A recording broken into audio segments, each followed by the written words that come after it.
Well, welcome back, friends. It has been 3 long months since our last installment of Between the Shadows. This is Kristen. This is Kara. Thank you guys so much for coming back. We know we've been gone a while. It has been a crazy life, y'all.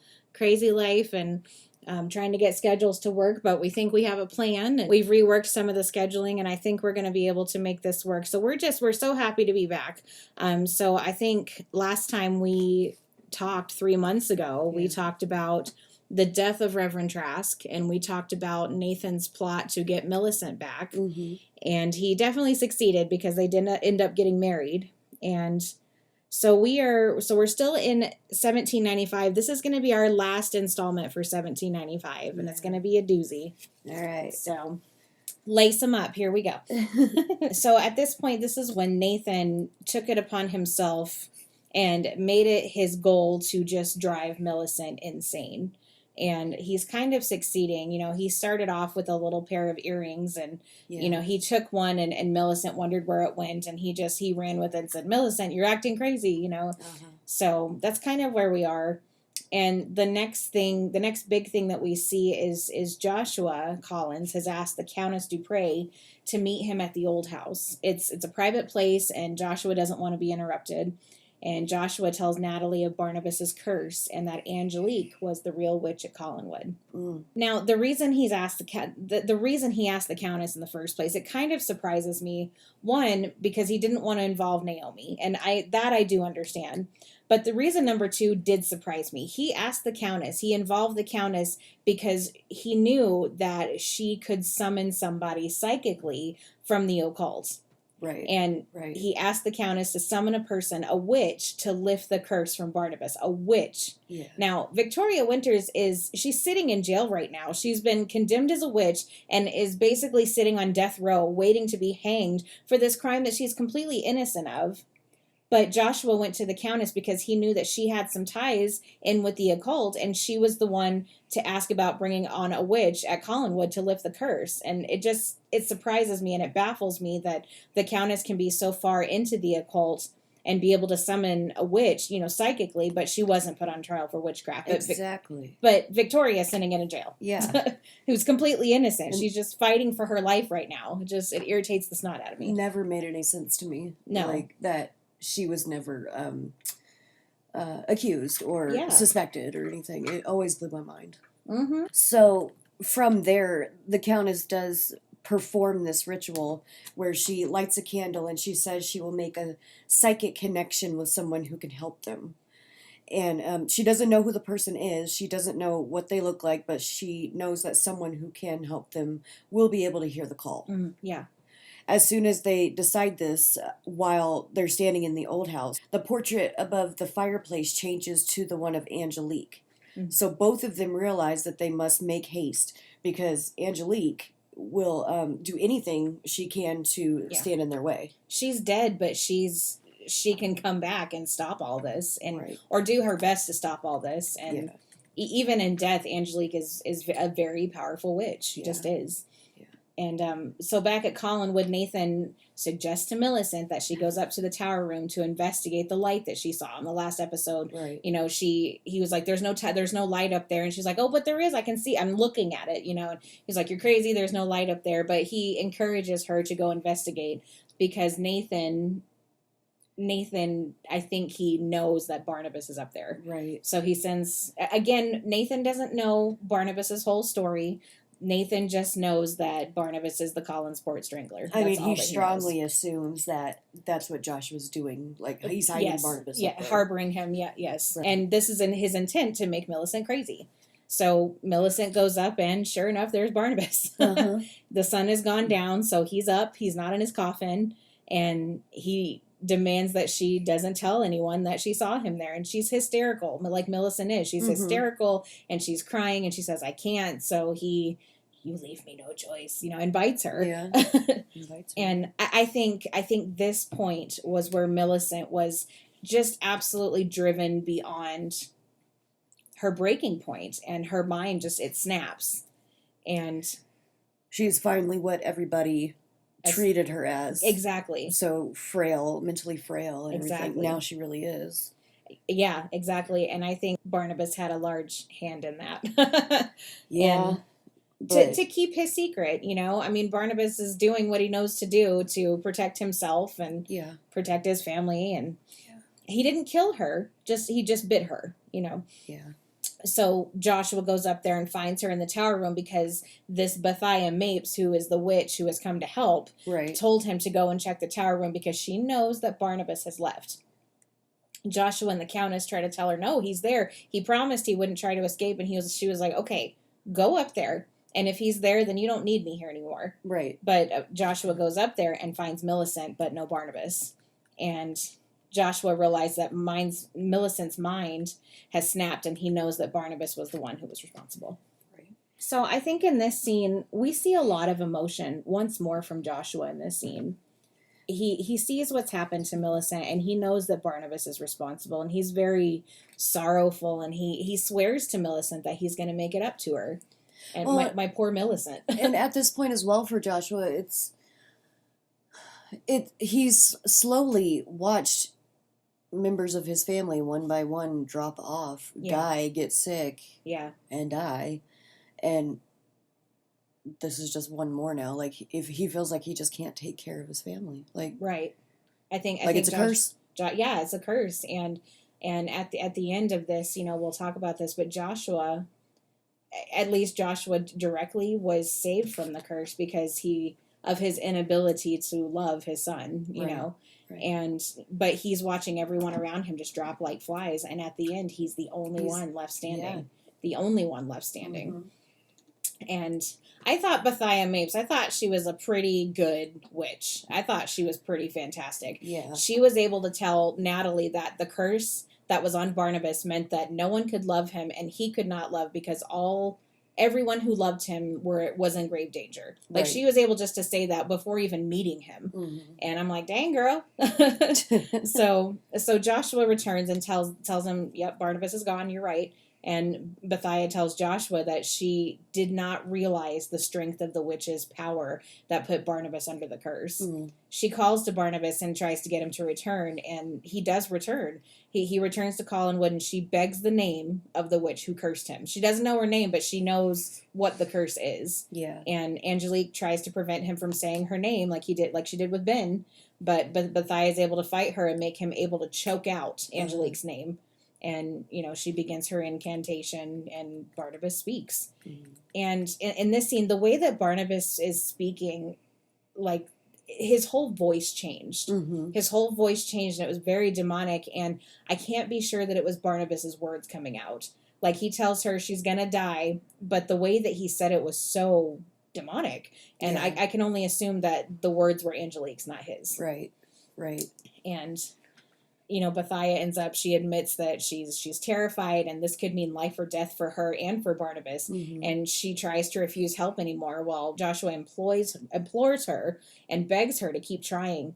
And she tells him they must go to the place where the curse happened, which of course is the old house. Right. So they head down there, and she tells Joshua to bring her something that belonged to Angelique, and reminds him over and over that she must not be interrupted because it could mean her death along with the curse being broken. Right. And while that's going on, Naomi is pretty much already headed down to the old house because Millicent, in her crazy state, has told Naomi and Nathan that she saw Barnabas in the tower room, and that Joshua is taking him to the old house, and Naomi wants to investigate. Mm-hmm. Because Joshua's been keeping all of this from her. Yeah, he's protecting Naomi in his own way, I think, because I think that Joshua thinks that Naomi won't be able to handle it. Right. And I think he's right. Yeah. I don't know that we learned very soon that Naomi couldn't handle the truth. She couldn't. Right. So she's headed down there, and Bethiah has begun her incantations at the old house. Naomi shows up at the door, and Bethiah tells Joshua to get rid of her. Yeah. Like, I can't be interrupted here. Yeah. He gets her to return to Collinwood, but it's too late. Yeah. Bethiah's concentration has been broken, and she burst into friggin' flames. Yeah, she was close. She was close to getting this curse off, and Naomi interrupted, and Bethiah warned them, if you interrupt me, this is going to be my life. And the curse is not going to be broken. And she was interrupted, and burst into flames. She was absolutely right. It cost her her life. Yeah. And we can only assume that this was Angelique's doing. Right.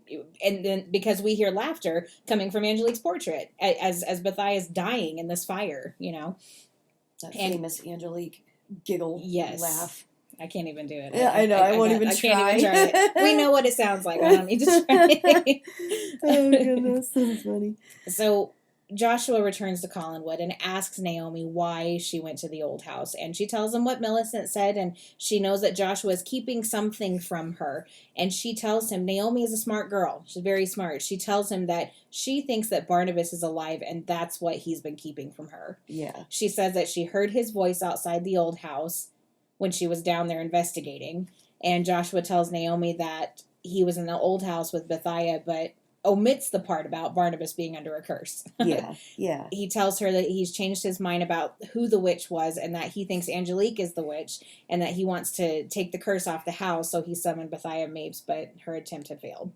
So he completely tells the truth but omits the part about Barnabas because he just doesn't think that Naomi can handle it. Right. And finally, Joshua is on the side of everybody else, pretty much, telling Naomi that he plans to talk to the judge. Yes. And tell him that he does think Victoria is innocent. Mm-hmm. And we find out that Victoria's hanging is actually scheduled for the next day at dusk. Yes. So he hasn't got a lot of time. So, yeah, Joshua had planned to go to the judge and tell him what he thinks. And, right. You know, because Joshua's got some clout in Collinsport, you know. But, yeah, he kind of basically owns the town. Yeah, I mean, Collinsport, Joshua Collins, you know. And Peter Bradford has returned from Salem. He went to Salem to find Trask because Trask left a note, you know, under the nudge of Barnabas before he killed him. But because they won't accept the note because Trask is nowhere around to clarify, you know. Yeah. And the last that anybody had ever heard from Trask in Salem, at least, is that he was still in Collinsport. Yeah. And Joshua ends up showing up at the jail to apologize to Vicky. Mm-hmm. And he admits that he was wrong and realizes now that she's innocent and that he's going to help her however he can. It's like, it's such a switch because just, you know, a little while ago, he was at her jail saying, you know, relish all these sunrises, you know, bask in these sunrises because you're not going to see very many of them now. He's like, I'm sorry, I'm here to help. Right, you know? right. And Joshua and Peter, they go to meet with the judge, and the judge states that if Joshua had been willing to testify in court about his feelings that he has now, it would have made a huge difference. Jeez. And he says that unless Joshua has evidence, he can't do anything about it. And Joshua tells him that Abigail and Trask were the ones who charged Victoria of witchcraft, and that Abigail was not in her right mind at the time, and that she was a fanatic and always seeing the devil somewhere. Yeah. And without Trask, they can't consider the note. And the judge states that the only thing they can do to stop the execution is to produce a new witness. Wow. And it would have been someone who knew Angelique and can provide absolute proof of her acts of witchcraft. Yeah. And Joshua knows he can't provide this. And Barnabas is literally the only one who can save Victoria, but they can't ask him because he's dead. He's supposed to be dead, or he's supposed to be in England, but really he's dead. Right. And he wouldn't be able to show up during the day to provide testimony in her favor. Mm-hmm. So they go to deliver the news to Vicky and tells her that there's literally nothing more that they can do. And the jailer insists that Peter leaves and he locks her back in. And once they're all in the other room, Peter snatches the gun out of the jailer's belt and demands that he gives him the keys to Vicky's cell. Yeah. Peter was trying to be a hero here. Yeah. So Peter gives Vicky the gun and gags the jailer, and the jailer struggles with Vicky and the gun goes off. They manage to escape the jail, but Vicky's wounded in the shoulder from the gunshot. Yeah. And back at Collinwood, Daniel wants to know why Millicent is under lock and key. Like Nathan has locked her up because she's nuts now. She literally is nuts. It's not just Nathan trying to make her that way. Yeah. And Nathan tells him that she's sick in her mind and that he is now Daniel's legal guardian. He basically told him that if he couldn't obey orders, and it would make that Nathan could make life very difficult for Daniel. Mm-hmm. And finally, everyone else is starting to see Nathan's true colors. You know, he's been a faux gentleman up till now. You know, he's been a fake and he's been, cordial with the family. Well, now that Millicent is sick and he's technically Daniel's legal guardian. He's no more pretending for Nathan. Right. And he's become very power hungry, very money hungry, and now that Millicent's lost her mind, he's become pretty ruthless at this point. Yeah. And Peter and Vicky, from the jail, they make it down to the old house where Ben Stokes is, and Ben swears to take good care of Victoria. And Ben really took charge in this situation, I thought. Like, he cleaned and dressed her wound and swears to protect them both in the old house. And this little scene here, it made me smile just a little bit. Daniel comes knocking at the door. Yeah. And Ben, has to hide these two because now they're fugitives, and pulls open the secret panel in the drawing room. And Vicky goes, "Secret panel? Really?" Because she had no idea. Right. And it just made me laugh a little bit. It's like, I'm going to check that when I get back. Yeah, it's like, I'm gonna if I ever get back. Sounds funny. So he pulls the bookcase away, and she's shocked to learn that there's a secret room behind the bookcase. And Daniel isn't stupid, and he realizes that Ben is hiding someone in the old house, and he immediately goes to the bookcase and finds Peter and Vicky there. Yeah. But Daniel promises to tell nobody that he saw him there. And I liked Daniel's I liked his character, especially during this time, because he knew the truth too. He was like, Vicky's not a witch. She's not. And, right. Even though it was, in his mind, would have been the right thing to do to tell a grown-up, he's like, I'm not going to tell. Yeah. I'm not going to tell. Yeah. And it made me happy. But Daniel tells him that he wishes he could go with him because things have changed at Collinwood, and that Nathan won't even let him see Millicent because her mind is snapped. And Vicky also learns that Millicent and Nathan are married. And we remember that the history books never said that Millicent ever got married. So another shock for Vicky. It was like, what? Millicent never married. Ben takes Peter and Vicky to the secret room at the mausoleum, mm-hmm. and Daniel follows behind them without them knowing. Yeah. This is another shock for Vicky because she had no idea that there was a secret room in the mausoleum either. She's learning some pretty hefty secrets about the Collins family right now. Ben agrees to conceal them there and help them escape when Victoria heals. Yeah. While Vicky's in there, she dreams about a coffin and a person putting on white gloves, putting their hands around Daniel's neck. And then she sees Nathan's face. Mm-hmm. She tries to leave, but Peter stops her. Mm-hmm. She's convinced that the Collins family history is wrong about Daniel, and she has to prevent Nathan from killing him. Mm-hmm. She sends Peter instead because she's in no condition. She's shot. She has to rest. She realizes that if Daniel is not saved, the Collins family of 1968 won't exist. Mm-hmm. I mean, basically, that's the point of all of it. That was a plot that I did. I'm like, what happened if Vicky hadn't shown up? I mean, was that Phyllis Wick who was trying to save Daniel from Nathan? I know. It's something to think. I've thought about it as well. I was like, I mean, maybe that was Phyllis Wick's place too. I mean, because Vicky basically took her place, and so was it Phyllis Wick that saved Daniel from Nathan?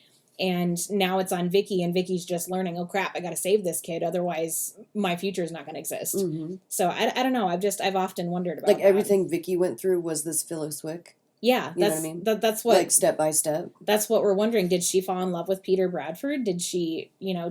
We know that she was sentenced to hang for witchcraft. We knew that much, but I don't know. All these other things that happened to Vicky, is it just Phyllis Wick's life, but Vicky living it? Right. Because Phyllis Wick is in Vicky's place, but 1968, the time has been suspended, So just, I don't know.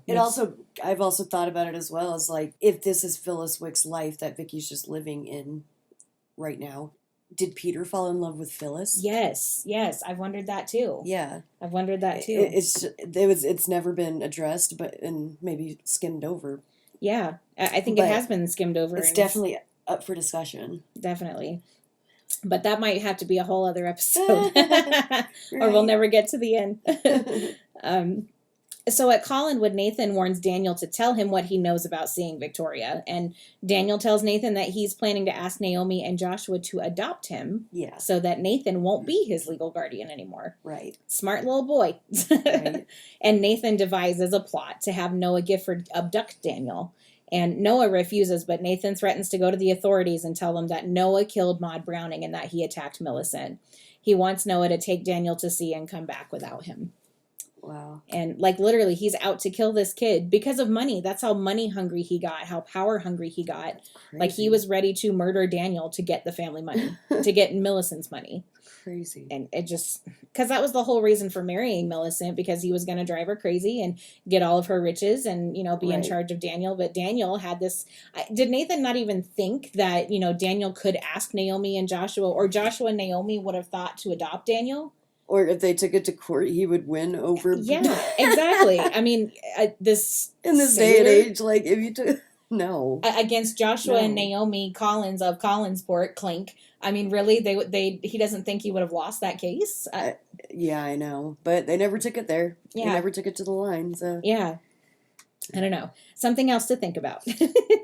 So Noah does kidnap Daniel and takes him back to the fishing shack. And he has to wait to go to sea because there's a storm, because it's Collinsport and there's always a storm. Yeah. And and Daniel manages to escape when Noah gets up to shut the shutters when the wind blows him open. And Daniel makes his way back to the mausoleum because he knows that Vicky's hiding there. But Noah follows him there and hears him calling for Vicky. Mm. And Peter's gone up to Collinwood, so it's just Vicky. It's just Vicky in the mausoleum. Peter's gone up to Collinwood. He left her with like a gun, I think. Yeah. He was like, do you know how to shoot it? She was like, yeah, but I don't want to. He's like, do it only if you have to, you know. And so he's gone to warn Naomi about Daniel. And he leaves the pistol with Victoria. And she hears Daniel calling for her. Yeah. And he tells her that someone's after him. And Noah leaves the mausoleum and returns to Collinwood to see Nathan, to tell him that Daniel got away.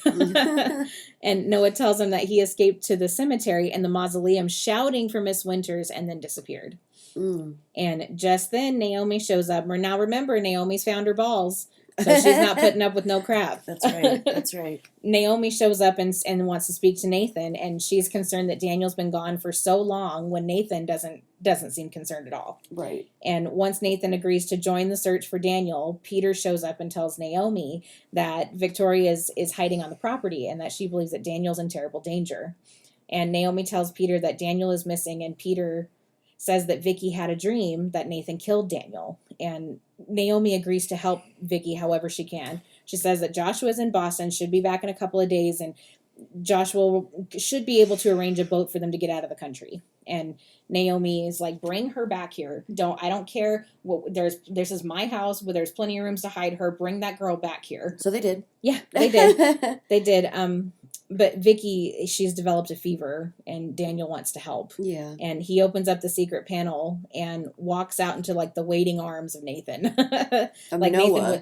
Noah. Yeah. Sorry, not Nathan. And Victoria hears him shouting for help, walks outside of the mausoleum, and she raises up that gun and just shoots him. Mm-hmm. Almost point blank. Mm-hmm. And she killed him. She killed him. And they run back into the mausoleum, and Vicky shouts for Peter, and Peter returns because he's come back for her to bring her back to Collinwood. Right. And, Noah's dead on the ground. And, Nathan showed up just in time to see all that. Of course he does. But Peter's got the gun in his hand at this point because he took it from Vicky. Yeah. And he's standing over Noah's dead body, and he takes him to jail. So, with the charge of murder. Oh, goody. So Peter wasn't the one to take Vicky back to Collinwood. It was Daniel. Yeah. Daniel brought her back. Yeah. And he goes to get Naomi and runs into Millicent, who demands to know why he's up so late and who he's got in the study. Millicent in her crazy mind. Right. And she goes to see for herself, but Daniel stops her, and Naomi saves the day and interrupts them. And Millicent, she storms off in a crazed huff, and Daniel takes Naomi to see Vicky. And Nathan, he does this thing. He attempts to gaslight Daniel when he tries to describe what happened to him and that the man who tried to kill him, is like, oh, I used to tell crazy stories as a kid too. And you're just, he's like, you silly boy, and it's like, but Naomi's not buying it. She's just not. She tells Nathan that Daniel's just described Noah Gifford, who was there earlier talking to Nathan. Yeah.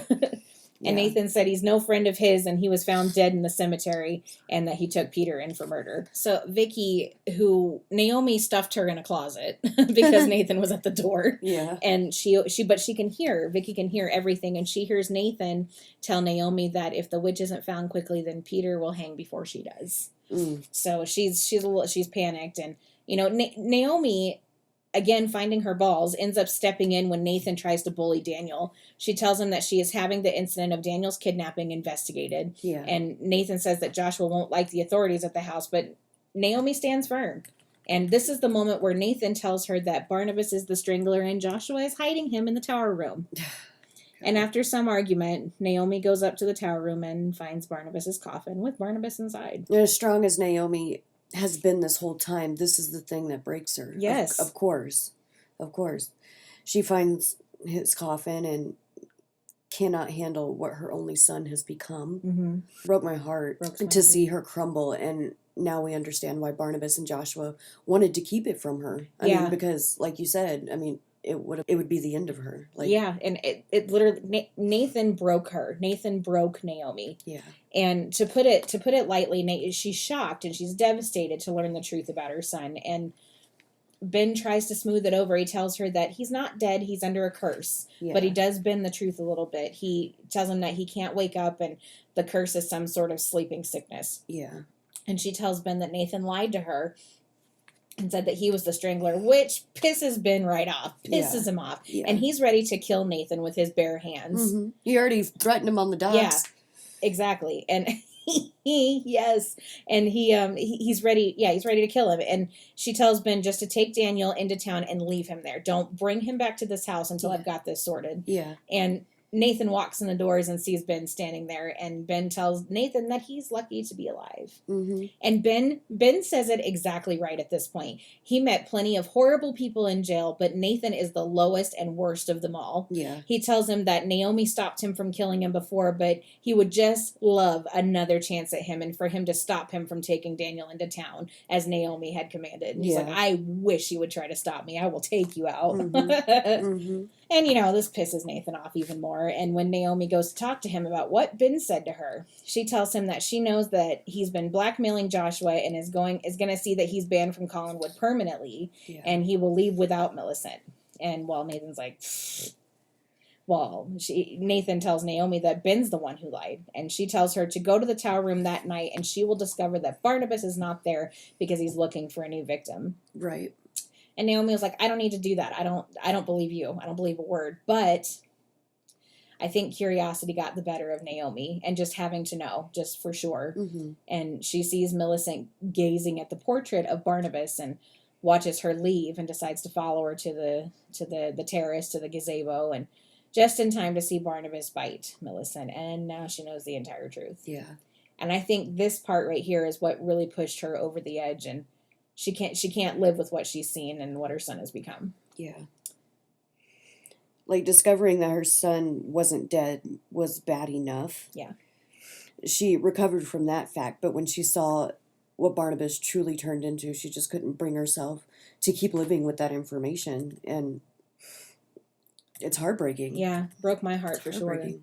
And I personally, I keep trying to put myself in Naomi's shoes, and I can't even begin to comprehend the pain and the agony that she was experiencing when she figured out the whole truth about Barnabas. I'm sorry, y'all, this makes me sad. And Joshua, he returns from Boston and discovers that Naomi has found out about Barnabas. Once he makes sure that Millicent is safe, Joshua pours Naomi a drink. Yeah. All this time he's been berating her and chastising her for drinking. This time he pours her a drink, and Naomi won't drink it. She won't. Yeah. And he asks her how she found out, and she, Nathan told me. Mm-hmm. And Naomi explains how she's feeling just before she decides to end her life. Yeah. She says, before tonight, I'd always believed that tragedy was like anything else, that it ran its course. It took its toll and died out, and then we all got back to our normal lives.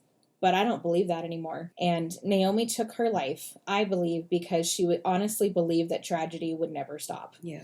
I think that she believed as long as she lived, bad things wouldn't stop happening, and there was nothing that she could do about it. And that certainly sounds like someone who is suicidal. Yeah. But she never felt this way until she saw Barnabas in his true state. Yeah. It's heartbreaking, y'all. Yeah.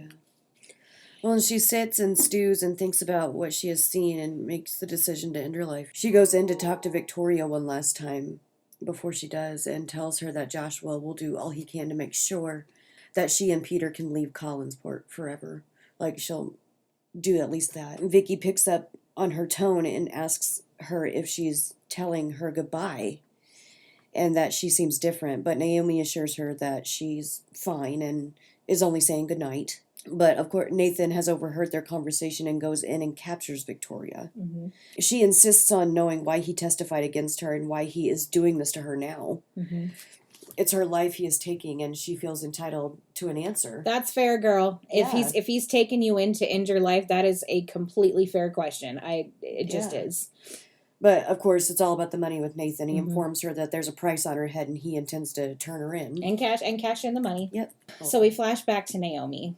She's written a note to Joshua and then pours herself one last drink. And y'all, it's a big one. It's a big fat drink. I mean, the glass that she pours it in. A mega pint. A mega pint, y'all, for Johnny Depp. That's right. that was a mega pint for sure.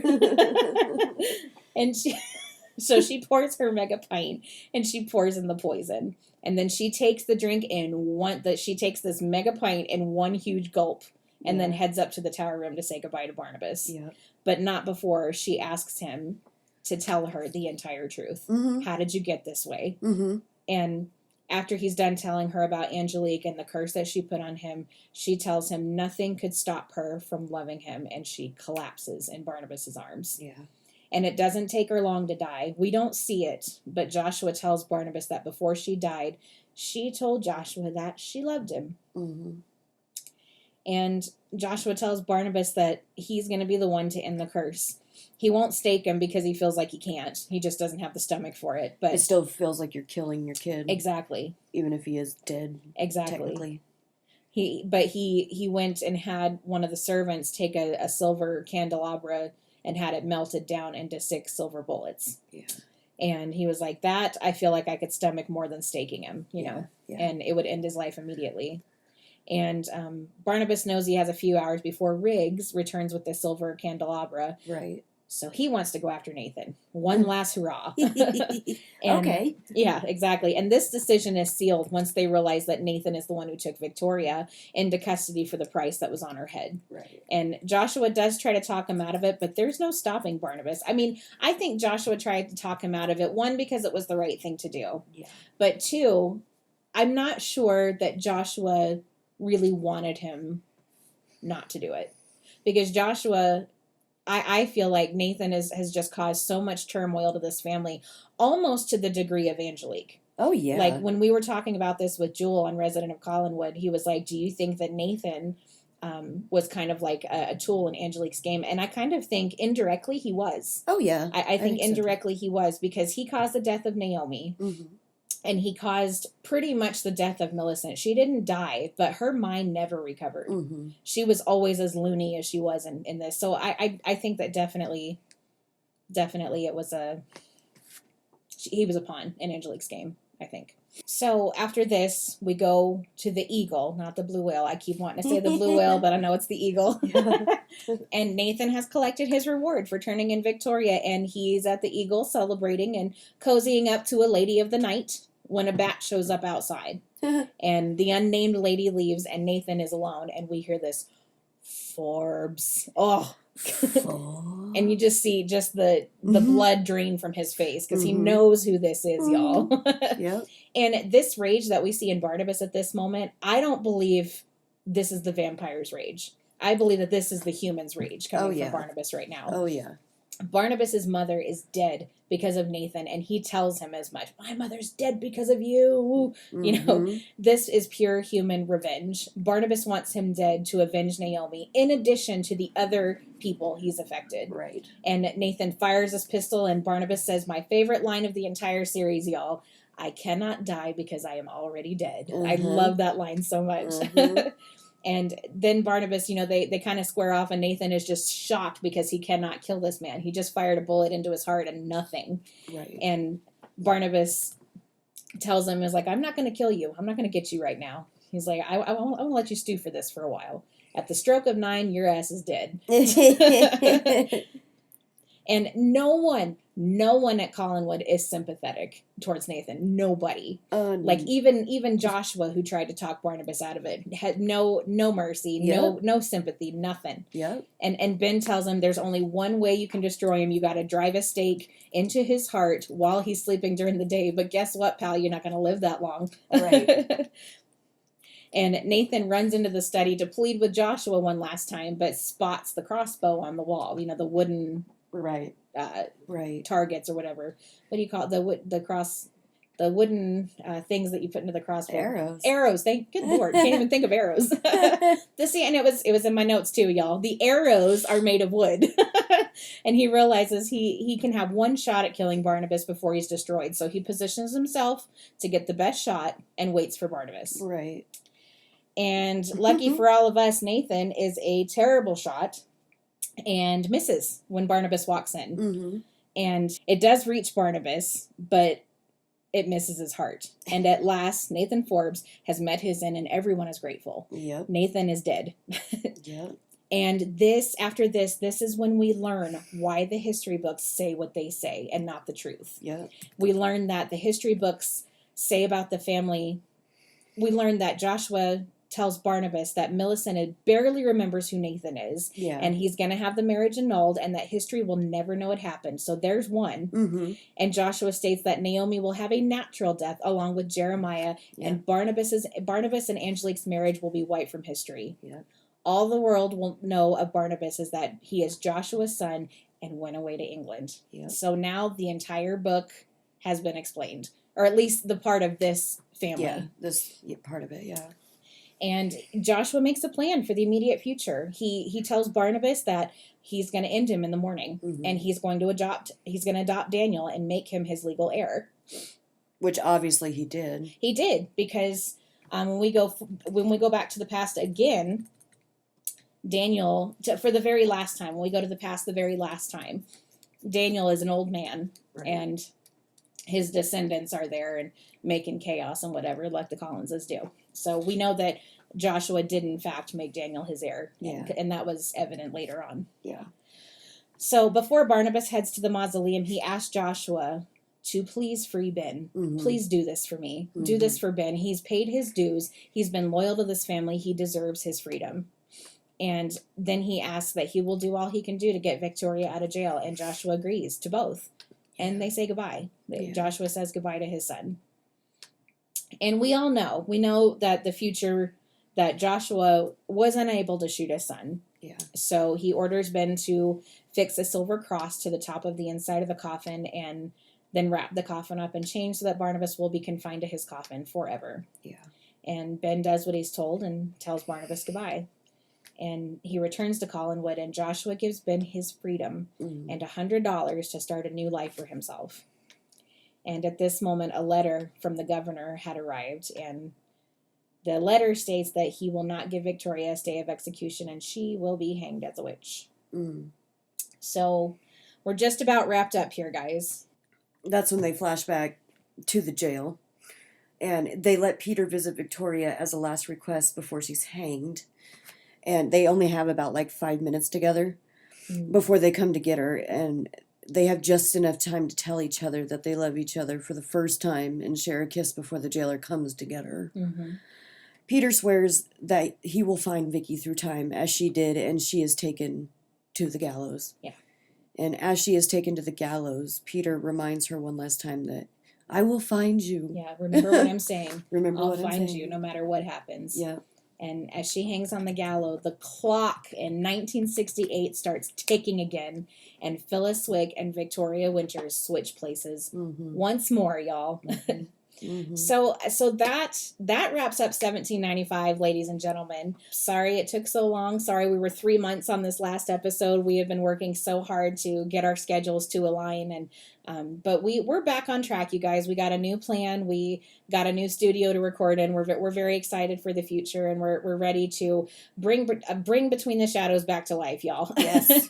So we just want to say thank you so very, very much for coming back, for putting up with our hiatus, and And just as a friendly reminder, guys, if you have anything you'd like to tell us, or questions or comments, and we've had a few of those lately, and we just want to say we see them, you guys. We see the comments, we see the Atta Girls. We love those. But you can find us on Facebook. You can find us at Between the Shadows 2021 at Gmail. We are both newly on Twitter. We're both on YouTube. You can find all of our episodes there as well. And we really appreciate you guys. This is what this is all about, you guys. Dark Shadows fans for life. But y'all, until next time, keep it between us and the shadows. Good night, y'all. Good night. The great house of Collinwood stands in the 20th century, as it did in the 18th, a silent witness to the tragedies of the Collins family then and now. For time has been suspended here. The clock's hands have stopped as a result of a seance, and a girl who is missing, whose journey to the year 1795 began in this room, at this table, that girl is about to die. Convicted of witchcraft and sentenced to hang. And now, 2 moments in time are parallel. During 1 tick of a clock in 1968, months have passed in 1795. Now, only seconds remain. One woman still stands at the gallows, her death nearer and nearer, and 2 moments in time are parallel, and the great clock suddenly starts again. The members of the seance stand in horror and disbelief, for where Victoria Winter sat, there is a stranger who is on her way to this estate 170 years ago. A stranger to all except one man who lived then as well as now. You've been listening to Between the Shadows, a Dark Shadows podcast. All original Dark Shadows music, video clips, images, and media are the sole property of Dan Curtis Productions and is only used to promote Dark Shadows and should not be distributed, copied, or reproduced.